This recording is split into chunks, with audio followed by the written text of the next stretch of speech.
On January 1st, 2023, a woman vanished without a trace. No goodbye, no suitcase, no flight records. Her body has never been found, but police say her husband knows exactly what happened. This is the disturbing true story of Ana Walshe and the man accused of killing her, Brian Walshe. Ana Walshe was 39, a successful real estate executive in Washington, D.C. Friends described her as intelligent, ambitious, independent, and deeply devoted to her 3 children. She was planning a new chapter in her life, one that involved breaking free from years of marital tension.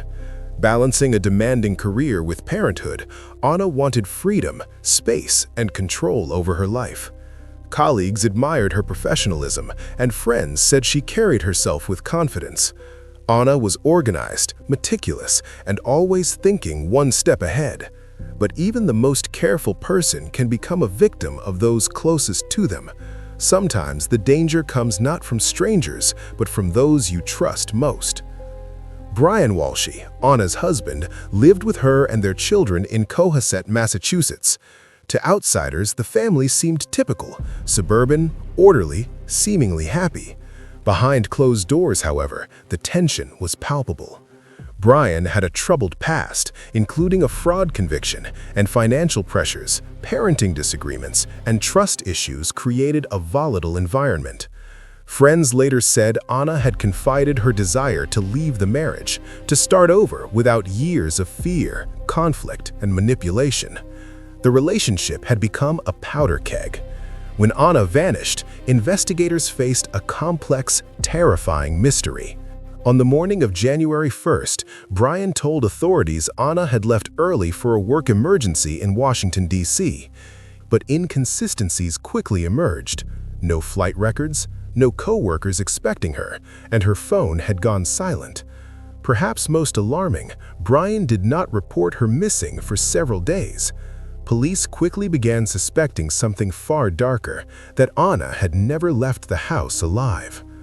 Surveillance footage and witness statements soon painted a disturbing picture.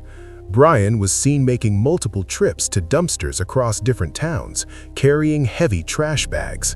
Neighbors reported unusual late-night activity, movements that seemed deliberate, almost ritualistic. Inside the Walshi home, investigators found blood in the basement, a damaged knife, and cleaning supplies with traces of blood. DNA testing confirmed the blood belonged to Ana. Digital evidence from Brian's devices became perhaps the most chilling aspect of the investigation. Investigators discovered searches that suggested careful planning and premeditation. How long before a body starts to smell? How to dismember a body? Can you identify a body with no teeth? How to dispose of a 115-pound woman? These searches, taken after Ana was last seen alive, indicated a step-by-step plan, not morbid curiosity. Prosecutors later described this evidence as a roadmap to murder. Despite compelling evidence, Ana's body has never been recovered. This absence makes the case one of the most high-profile no-body murder prosecutions in recent American history. Normally, a body provides confirmation of death, insight into the method of killing, and sometimes clues about the perpetrator. Without it, investigators relied on circumstantial evidence, witness testimony, patterns of behavior, and digital breadcrumbs to build a case. Brian Walshe was formally charged with first-degree murder, misleading police, and improper disposal of a body.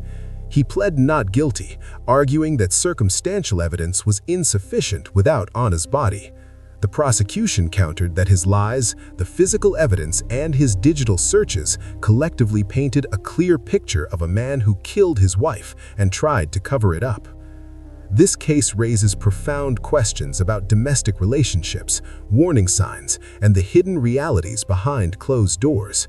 Neighbors and friends had observed tension in the Walshi household over the years, but no one predicted it would escalate to murder.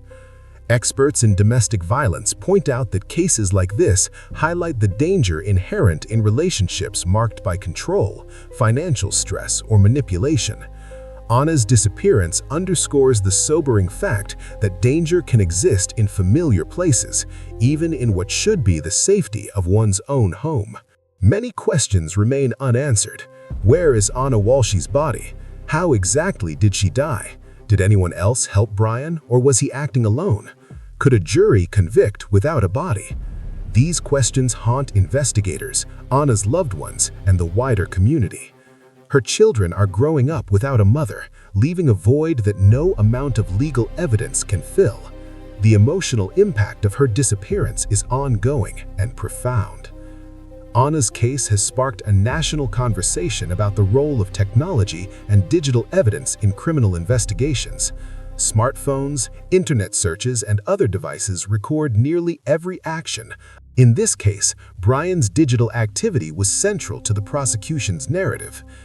As legal proceedings continue, Ana's children remain in the care of extended family, growing up in the shadow of a case that has captured national attention. Advocates for domestic violence awareness cite the case to encourage vigilance, communication about warning signs, and better support for families experiencing stress or abuse. Ana didn't vanish on a flight to Washington. Police believe she vanished in her own home. In today's world, even without a body, evidence leaves a trace. Her story is a reminder that silence can speak, that actions, digital, physical, and behavioral, can reveal the truth, and that justice, though complicated, can still be pursued.